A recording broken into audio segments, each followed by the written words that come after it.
Hey everybody, welcome back. My name is Abby. I'm with Fitness is Medicine. Today I'm going to give you a workout you can do in your home with very little equipment. Remember to always come into these workouts warmed up and ready to go. You can do 5 to 10 minutes on your stairs or on your treadmill or walking around your block a couple times, things like that to get your body warmed up and ready to move. We're going to start with a row with your tube or a band today. So if you can secure your band about chest height, it's easy to wrap around a banister or put it in a door like this if you have one of these that protects your band or your tube. So we're just going to do a regular row today. Remember, this is a really important one, which is why I always start with these large muscle group ones. Really good for posture, shoulder stabilization, arm strength, and just really keeping that back strong. So we want to start in just a little bit of an athletic position, not a squat, but ready to move. Knees bent, hips back just a little, and your core engaged and ready to move. So we're going to pull this straight back. The important thing here to think about is keeping your shoulders down and really squeezing those shoulder blades back. So you want to make the most of this movement. If you don't have any bands, just doing shoulder blade squeezes is also really good for those upper back muscles, your posture, your shoulders. And it can feel good just to open up your chest. Nice and slowly, both directions. 6, 7, really get that good squeezing those shoulder blades. Pretend you're squeezing a pencil. 9 and 10. Good. All right, control that movement both directions.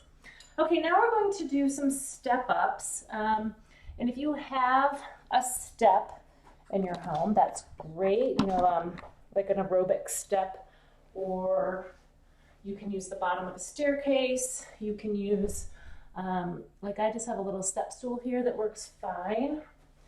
And I'm going to add a little weight to it. So you can hold a weight in one hand. And what I like to do is maybe just hold it in the hand away from wherever your support is. So if you do this next to your countertop or next, on your, if there's a banister on your stairs, have one hand available in case you do lose your balance. We're going to start with one foot going up and then stepping back down with that same foot. So we're going to step up and we're going to do 10 times on one side. So this may not seem like a very high step, and it's not. You can use a higher one, depending on what you have in your home. A regular step, the other way you can do this is step up and down your staircase. So if you walk up your flight of stairs and then back down your flight of stairs. So what I would do is maybe do 2 times up your stairs, holding the weight in one hand, and then 2 times up and down your stairs, holding the weight in the other hand, depending on how long your staircase is, of course. So now I'm going to switch legs, which leg I'm leading with, and then switch arms where I'm holding the weight. Another important thing about holding a weight in one side versus both sides is you have to engage your core to keep everything stable here. So it's really common to kind of want to lift up the weight like this to, compensate. So if you really hold your shoulders back, hold that weight even, and engage your core to keep from doing this or this, depending on how heavy it is. It's a good way to add some core, kind of sneaking it in without your body really realizing it, or your mind, I should say. 6, 7, 8. And the other thing you can do, if you're feeling like this isn't much of a challenge, 10, is you could go more slowly, of course. You could do more, do 20 instead of 10, or you could do 3 or 4 times up your staircase with the weight in one hand, 3 or 4, switch it that way. So challenge yourself within your safety and your limits. Okay, now we're going to lower down to the floor, and we're going to do some mountain climbers. So it's holding a plank while driving your knees forward. So we're going to go out into our plank, hands directly beneath your shoulders, and then you step your feet back. Now what we're going to do is drive your knees forward 10 times And what I want you to do is think about bringing your knee towards your opposite elbow. So underneath your body, we're going to do it a little bit differently today than we've done in the past. I want you to bring it towards your opposite elbow. So your right knee's going towards your left elbow. Your left knee's going towards your right elbow. 7, 8, 9, 10, and 10. Good. Should, especially after holding that weight in one side, you should really feel that in your core. And of course, it's a good plank as well, which is a core exercise and an arm and shoulder. So we're getting a lot of different muscle groups within that one. Okay, now we're gonna stand back up. So remember to stand back up slowly so that you don't get lightheaded or anything. Now I'm gonna move back over here for my tubes. We're gonna do a low to high pull. So I'm gonna get one of my handles here and attach it, just one handle with this band. So we're gonna be in an athletic stance again, feet nice and wide apart, and we're gonna pull up and across. So we're down here by your knee, and then you're gonna pull up and across your body. So a little bit of a twist. 3, 4,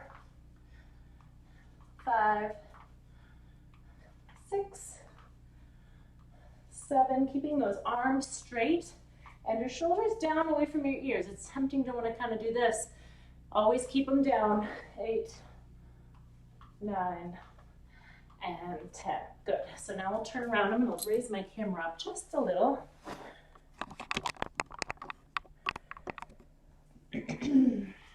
All right. So now we're going to go the opposite direction. So pulling some from down by your knee and up and across. 2, 3, 4, 5. Your weight is sort of transferring from one foot to the other. 8, 9, and 10. All right, good. Low to high tubes. Now we're going to lower back down to the floor. We're going to do another core exercise. Get a couple of those in here today, kind of a lot, which is never a bad thing. Okay, we're going to lie down on your back, and we'll start with your knees bent. We're going to do those bicycle abs that we've done in the past. Now, the important thing here is to think about flattening your back to the mat.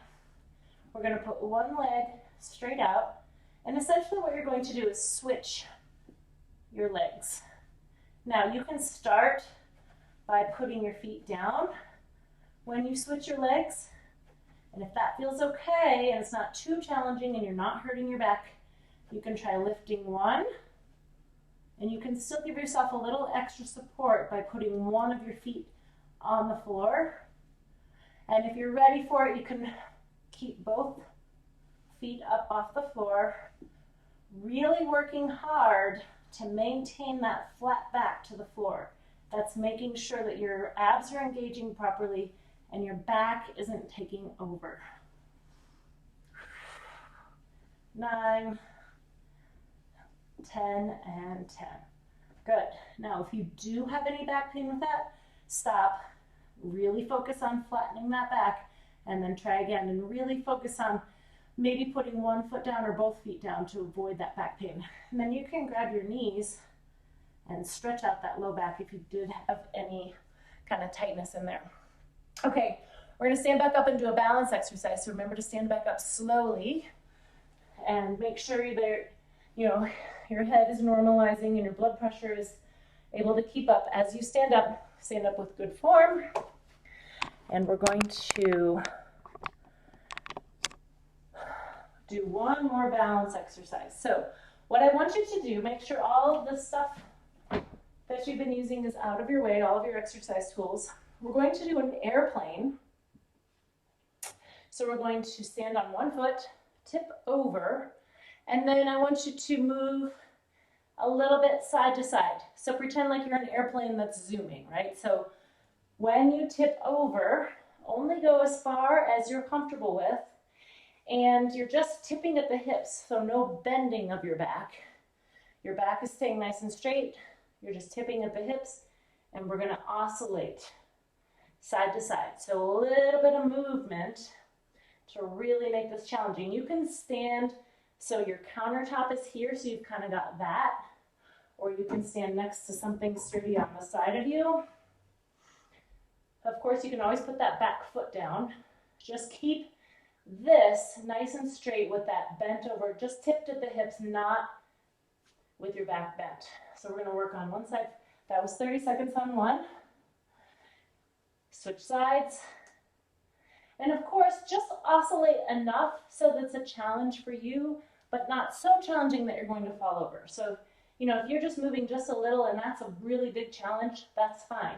Little movements, and then of course you can always make bigger ones. Or if that's too much, then you can bring it back in and keep them nice and small. 5 more seconds.